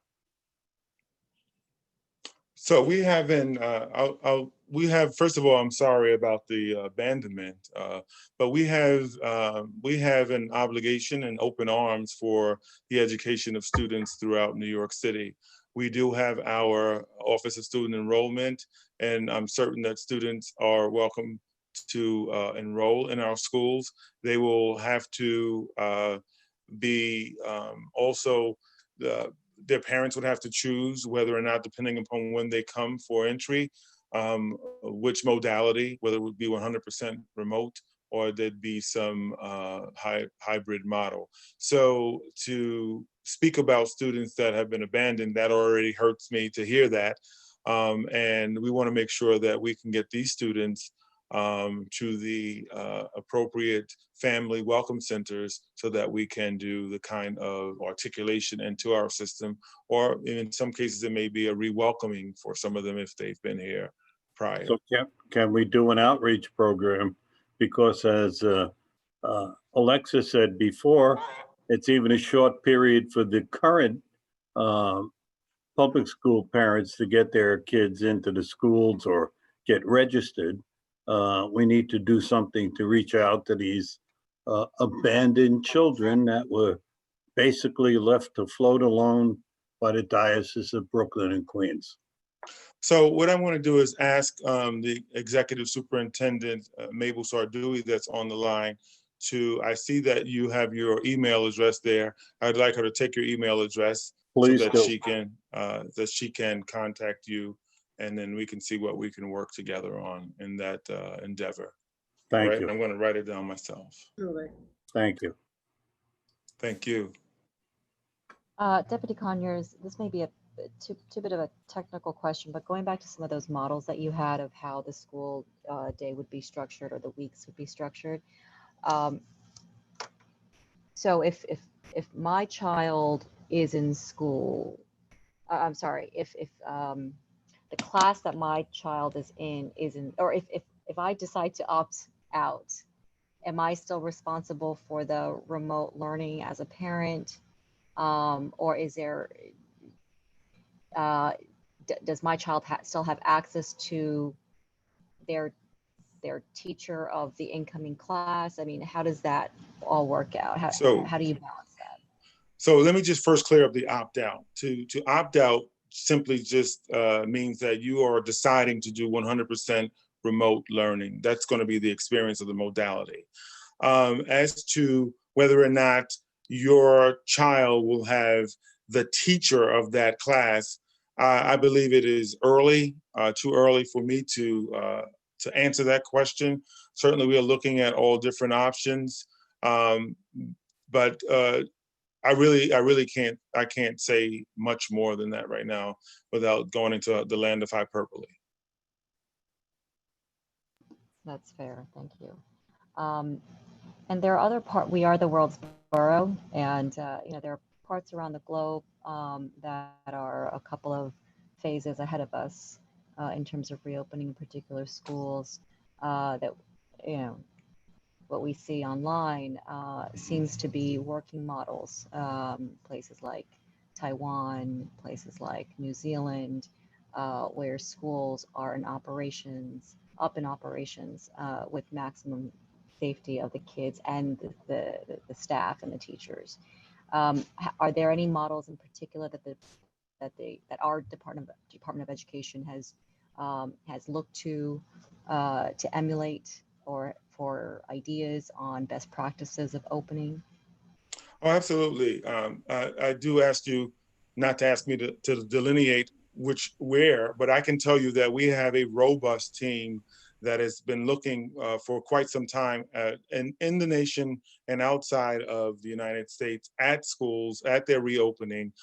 They've collected information, done a lot of comparisons, and looking for bits and pieces of what we can glean from their successful models or their models, whether they be successful or not, to determine what steps it would take. So we've come, as a result of that information, we've come to tonight before you, and Ailish has presented what we consider to be, based upon what we know about the science, what we know about safety, health, and also the restoration of a educational milieu that's going to be satisfactory. We've come to you with those models. Those models were just not thought about. Those models were actually researched, and I mean deep research and discussion. And I'm really proud of the Chancellor's team for heading that up. And I think that they've done a really good job heretofore. Great. Any other final questions or comments from the board or cabinet? Yeah, Borough President, this is Gene Kelty from Board 7. Deputy Chancellor, First Deputy Chancellor, I have the same problem that Vinnie Arcuri from Board 5 has. I'm sending Mabel our information because we have one of the Catholic schools that has closed down. So we'd like to be able to feed them the information on what they need to do to get into the system. That's fine. You have Mabel Sardui's information already, correct? I have it on the chat. I'm going to send it over our telephone number and our email addresses to get it to her to contact us tomorrow. Thank you. Thank you. And Mr. Thank you. Well, President, this is Betty Brayton. I'd also appreciate that information because 2 of those schools are within my district. If you can share your email addresses so I can have them, you can put them on the chat, and I'll follow up with the Office of Enrollment and then provide that information for you. Thank you, Ms. Ardui. They're on the screen, basically. You can find them on the screen. Thank you. First Deputy Chancellor Conyers, thank you so much again to you and to your team for joining us tonight. Any final thoughts and words? Yes. Thank you so much for having all of us. We are in this together. We are very pleased to be here this evening. We know that as time goes on, there'll be more answers. There'll be different answers. We'll have some of the same answers, because what we're doing is ensuring that we are taking care of the health, safety, as well as the quest to educational excellence. You are part of our community. We appreciate everything that you're doing. I know that the Chancellor would be very happy tonight to be here addressing you. I just want to mention him again because he is our leader and he is the reason why we are equipped today to do what we've done this evening. So I thank you, Queensborough President Lee. Also, I'm Queen Strong, although I don't live there anymore. My parents are still there, and that's the way to lead, with Queens. Thank you, and have a great evening. Thank you. Borough President Lee, this is Alon from DOE-IGA. I just wanted to know, could I get to the 3 individuals who said that they would give their emails? Could they just say it? I'm just going to make sure that I have them. to make sure. If we're actually way over time, we can get those email addresses to you. Thank you. Offline. Thank you. I'm going to last excuse but not- myself. Yes, of course. You're welcome you to so stay. much. And your team is Thank you welcome for to having stay. me. But, Thank you. Thank you. Last but not least, ULURP is about to restart, and there is a date for the restart. And so with us today, we have folks from our friends from the Department of City Planning. They have been eager to restart the land use process. I see we have Alexis Wheeler, Deputy Director of the Queen's Office. I know that we were anticipating Commissioner Ramprashad. I don't know if he's in the room as well. Commissioner, if you are in the room, if you'd like to address the board and cabinet. Okay, and then we'll just move right along. Ms. Wheeler, the floor is yours. Great, thank you so much. Hello, everyone. It's great to see so many familiar faces this evening. I hope everyone has been able to remain safe and healthy during this ongoing time. I am also joined this evening by my colleague, Thomas Smith. He is the Senior Program Manager for Neighborhood Studies and Special Projects for the Department of City Planning, although he is also an alum of the Queen's Office, so several of you are already familiar with him. So this evening I'll be talking through the restart of ULURP, and then Tom will be talking through our Engage NYC platform. So the executive order that the mayor has established suspending the city's uniform land use review procedure, that clock of ULURP is going to be lifted in September. So preceding that actually being lifted in September, the City Planning Commission is actually going to be holding meetings in August. So those will actually start on August 3rd. And they will start by kind of hearing projects that are ready for review that have been sort of building up in our queue. So that way, when the executive order is lifted, it's not so much a floodgate when we have projects ready to go, but the idea is that we do have several projects that will be presented in 3 different review sessions in August, and there will be subsequent public hearings following those. But essentially no new items will be officially certified in August. They will be presented to the CPC, and then come September 14th at that review session, that's the date where these projects will be officially certified into the ULURP process. So September 14th is when you can kind of think of the beginning of your ULURP clocks happening again. And so again, we wanted to make sure that we're getting things going because they have been ready and they've been worked on.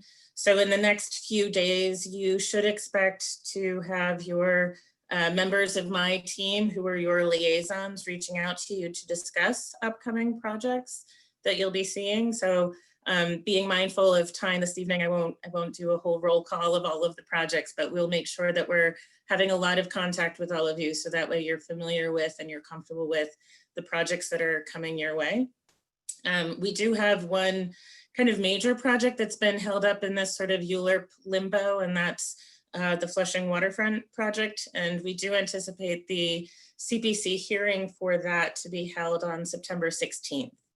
And so that will be once ULURP is fully restarted. And so the clock will start ticking on that project. So at this time, that's pretty much our big news around the ULURP restart. So before Tom takes over, does anyone have any questions?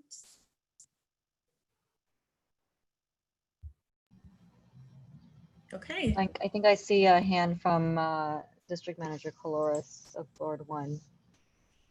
I have great concern, Alexis. Thank you for your statement. When the clock opens in September, are we going to be receiving a certain number of ULURPs per month or city planning items per month? Because there are times where we could get a couple of city planning items and a couple of BSA items, and it's a bit much to handle. Are you promising no more than for each board? So for example, no more than 2 a month, no more than 3 a month. Is there any cap off number for us?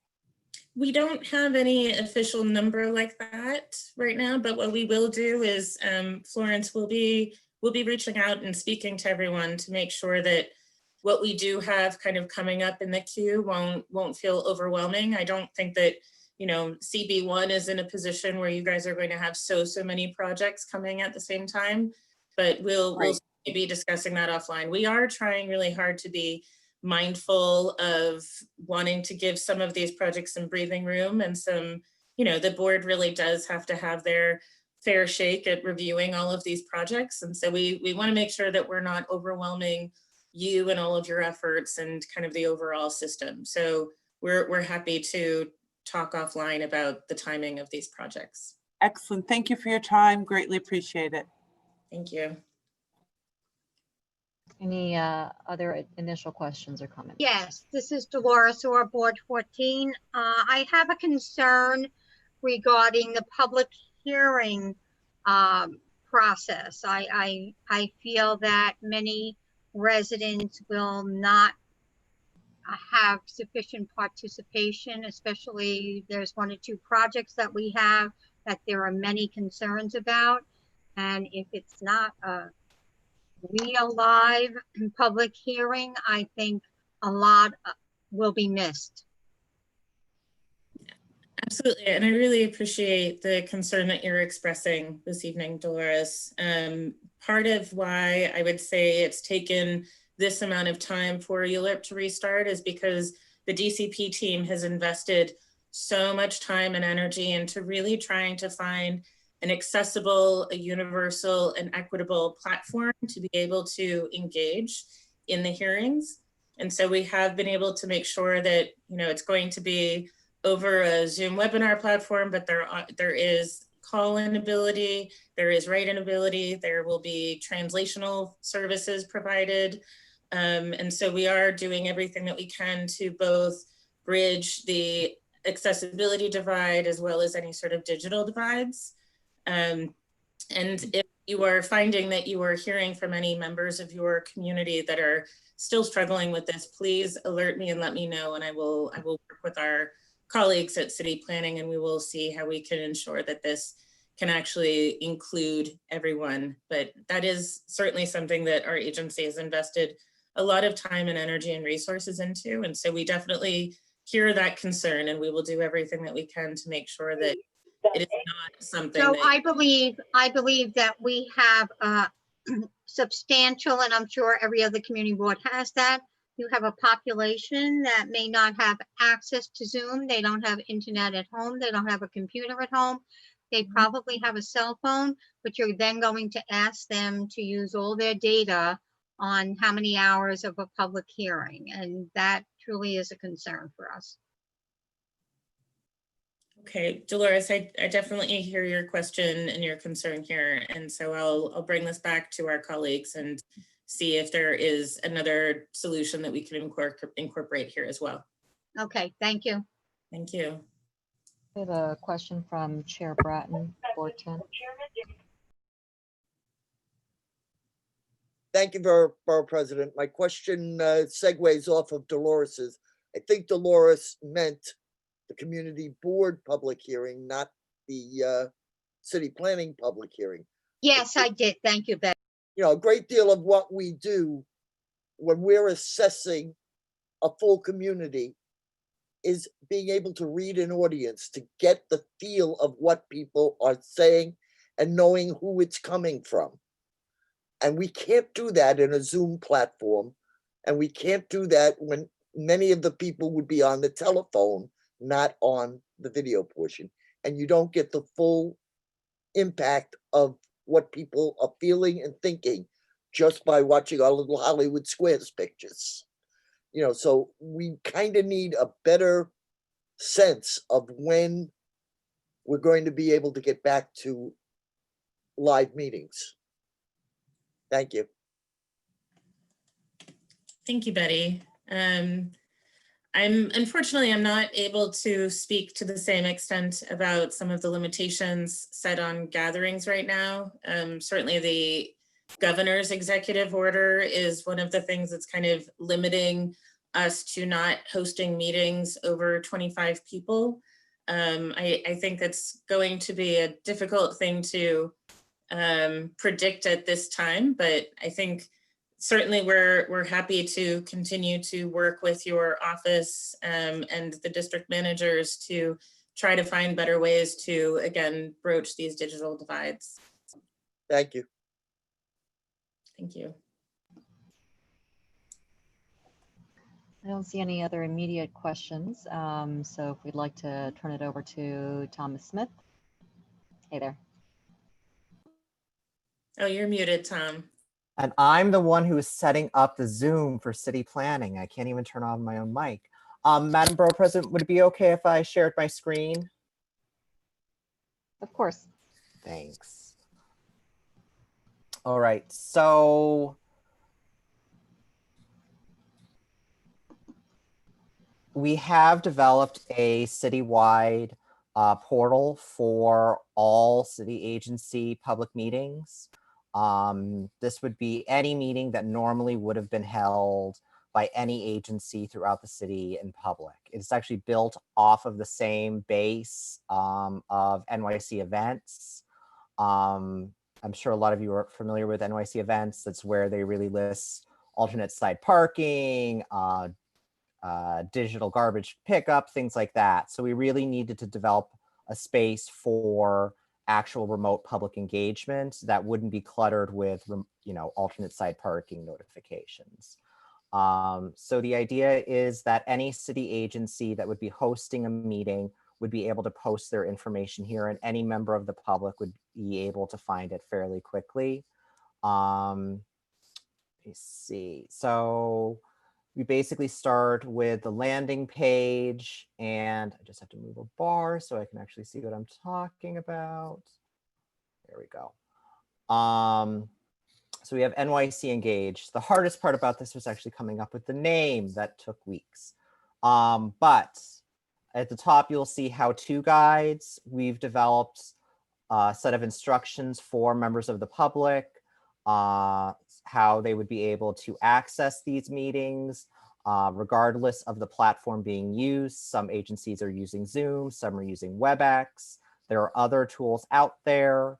So we have instructions about how members of the public would access them,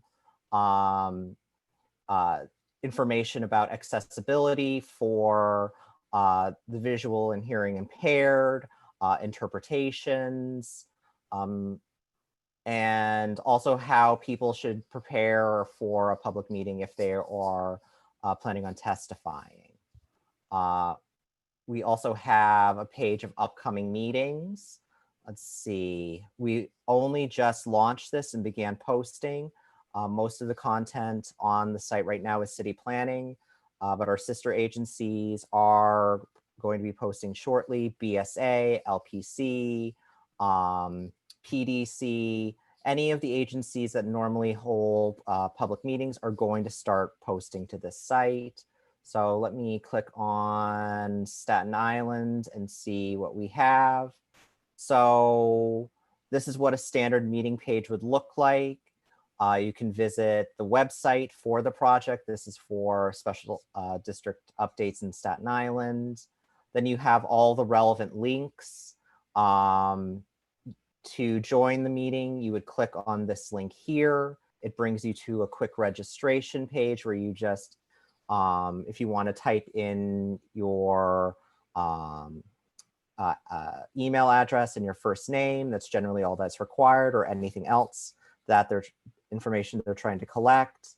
And it also provides the dial-in phone numbers. As Alexis said, we endeavor to make sure that people could use a standard phone line to dial into all of these meetings so that they could listen and provide testimony that way. Some meetings may also have live streams like this meeting going to YouTube or to a city website. And you'll also be able to find any presentation materials for the project on the site. You can also search upcoming meetings by the name of the project, by the date, by subject matter. You could type in, once HBD starts having their meetings here, you could type in housing and it would bring up all of the housing meetings based on that theme.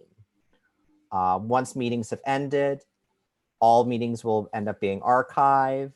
Any updates to those meetings, final notes will be posted here, links to the full videos. And there's also a contact page where if you have any questions or comments, it'll be routed to the appropriate agency. And that's basically it. So, Great, thank you, Mr. Smith. so Tom, yes, Vinny Hi, R. Vinny. Curie. You know how old-fashioned and how slow I am. I would never say that, Vinny, never. And we've worked well together in the past. Yes. So why not do this, if not on a community board basis, at least on a borough basis? So, because some committee boards don't have any ULURP questions or Yep. projects, some have multiple ones. Mm-hmm. So instead of getting everybody involved, you know, sitting in that attic of City Hall in July, roasting to death, waiting for your subject to come up, always killed me. That was always aggravating. So why not do it by either borough or board? You can search by borough and by board. But not a searching, not a searching. Have a specific date, say on July 31st, we're going to do Queens, or we're going to do Board 1 in Queens because they have 14 items. I see what you're saying. I see And what then you're saying. because then it allows the applicants to interact with us. The whole thing, you remember us dealing with the applicants face to face. I remember. We got a lot of information out of them, and we were able to knock down quite a few because they weren't telling us the truth. I would never, no comment on that. I remember, I understand what you're saying. I think that we need to look at strategies beyond simply the CPC meetings and what we can do with the Borough President's office and with the community boards themselves to structure something like that. Right now, our goal is to replicate and restart the process that we already had. But I think there is the ability to innovate in that way and figure out solutions so that you do have ways for that in face-to-face contact in a more neighborhood, borough, or board specific way. Just an example, you know, Amazon distribution center in Middle Village, and a fulfillment center just 2 blocks over the border in Board 2. Yep. I mean, we should be looking at them together if they needed to be. Thank God they are going ahead without our abuse of them. So I think it probably, if we could do it by borough, because then you get to see the plans, you get to see the models, and it won't be a 47-hour event. What I can say about our sister agencies and some of our borough offices who've been working with remote meetings thus far is that the meetings have doubled and tripled in length because participation has gone up incredibly. Yes. I thought it would go up significantly, but not as far as it actually has. So we've been hearing reports like that. It's easy for people to keep talking when they don't have to go home. True. It's true. That was when it hit midnight at Board 5. It was like, okay, we're done. We're done. I remember. Whatever. Thank you. Thank you for that great idea, Chair Curie. District Manager Coloris of Board 1, did you have I think I saw a question from you. Yes, thank you. Yes, thank you, Madam Borough President. I'm not clear on what you were presenting. Is this site for us to take advantage of advertising when you're coming to us and for them to understand the project you're presenting to us prior to the presentation? Or is this something where you're going to advertise the meeting we are going to have? For now, it is advertising meetings hosted by city agencies. So in the case of city planning, the certifications and the referrals that would be going to you, those meetings, those review sessions would be on this site. So, I'm sorry, I don't mean to be rude. So I would have to make my Zoom meeting. I would have to give you that information and then. No, not yet. I mean, that is something that has been thought of, but at the moment, the only people who would be posting to that website would be city agencies. But a community board is a city agency. Well, Florence, the whole thing is you would have to troll through this site all the time to find out what was coming up that involved your board. Oh, and if no. you didn't see it, you don't get a chance to participate. That's my point. Oh, that's no good. You would receive the standard notifications, as always, from the city record and on the city website. This is just an augmentation to the existing process. So you would be receiving the same standard notifications you had in the past about when a project would be certifying before reaching you or coming back for its hearing. So it's very similar to the existing process. It's just it's just a way of attending that review session or that public hearing. I see Chair Deller of I Board don't 2. understand why I'm so confused. There might be some. Yeah, hi. Chair Deller, and then go ahead. Yeah, hi, Thomas. Hi, Lisa, how are you? Hi, I'm good, thank you. How are you? All right. Good to see you. Good to see you. So, yeah, I mean, this whole idea of, communicating with our website or communicating with CB members, the idea of like having to troll through the city planning website, or just counting on your email announcement for a meeting that's, 6 weeks ahead. And there's got to be some way for the either community board to link to your site, one, or two, for there to be some kind of red flag, like something that would alert the board that something is, we want you to post this. Sure. We're not actually asking you guys to post anything at this time. Yeah, but then it's like in a black hole. I'm sorry to interrupt you. The keywords will be there for each of these projects. You will be able to search that site for the community board that it's located in, or by the project that you know of. You would be able to just keep a running look at the portal itself to see if your board's being affected. But right now, this is just a means of distribution and connection for people to participate in city planning or any agency's remote meetings. Understood. It would just be good if there was another step that could happen that could somehow make sure that the board is pinged, as they would say, about an upcoming meeting that's going to be on the site. Okay. And now it's just typically an email, like an email says, on May 3rd, there's going to be a meeting and these are the topics in the meeting. And we go through all the topics and, Debbie Fund's the one that's for CB2. So if there's some way you can, make sure we know that would be great. Definitely. District Monitor Debbie Markell of Board 2. I'm just going to jump on what Lisa just said and add something. Sure. Maybe there's a way that you can link to our website as well. We link to your website, so if you click on us and you want to go to city planning, you can.